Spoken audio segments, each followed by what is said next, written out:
Hi welcome back to my mini vlog. ನಾನು ಅಮ್ಮನ ಮನೇಲೇ ಇದ್ದೀನಿ, ಹಬ್ಬಕ್ಕೆ ಅಂತ ಬಂದಿದ್ವಲ್ಲ. ಹಾಗಾಗಿ ನನ್ನ ತಂಗಿಯವರು ಕೂಡ ಮಾರಿ ಹಬ್ಬಕ್ಕೆ ಬಂದಿದ್ದು, ಜಾತ್ರೆಗೆಲ್ಲ ಬಂದಿರಲಿಲ್ಲ. ಇನ್ನು ಹಬ್ಬ ಎಲ್ಲ ಮುಗಿದ ಮೇಲೆ ನೆಕ್ಸ್ಟ್ ಡೇ ಹೊಸೂರಲ್ಲಿ ಸ್ವಲ್ಪ ಕೆಲಸ ಇತ್ತು ಅಂತ ಹೇಳಿ ಇಬ್ಬರು ಕೂಡ ಹೋಗಿದ್ದು. ಮುಗಿಸ್ಕೊಂಡು ಬರ್ತಾ ಬೇಕ್ರಿಗೆ ಹೋಗಿ ಇಬ್ಬರು ಕೂಡ ತಂಪಾಗಿರುವಂತಹ ಜ್ಯೂಸನ್ನ ಕುಡಿದು ಹಾಗೇ ಮನೆಗೆ ಬೇಕಾಗಿರೋದು ಸ್ವಲ್ಪ ಸಾಮಾನ ತೊಗೊಂಡು ಅಲ್ಲಿಂದ ಬಸ್ ಸ್ಟಾಪ್ಗೆ ಬಂದು, ಇನ್ನು ಬಸ್ಸು ಬಂದಿರಲಿಲ್ಲ ಅಂತ ಹೇಳಿ ವೆಯ್ಟ್ ಮಾಡ್ತಿದ್ದೋ. ಬಸ್ ಸ್ಟಾಪಲ್ಲಂತೂ ಅಪ್ಪುದು ಫುಲ್ ತರಲೆ.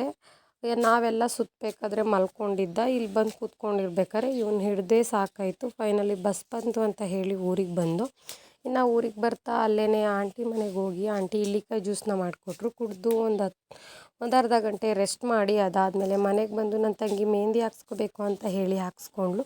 ಎಲ್ಲ ಆದಮೇಲೆ ನೈಟು ಜಾತ್ರೆಯಿಂದ ತಂದಿರುವಂತಹ ಪೂರಿ ಖಾರ ಸ್ವೀಟ್ಸ್ನ ಎಲ್ಲರೂ ಕೂಡ ತಿಂತಿದ್ದೋ. ನನ್ನ ಇವತ್ತಿನ ವ್ಲಾಗ್ ಇಷ್ಟ ಆಗಿದ್ದರೆ ಪ್ಲೀಸ್ ಲೈಕ್ ಮಾಡಿ, ಹಾಗೆ ನನ್ನ ಪೇಜ್ನ ಫಾಲೋ ಮಾಡೋದನ್ನು ಮರಿಬೇಡಿ.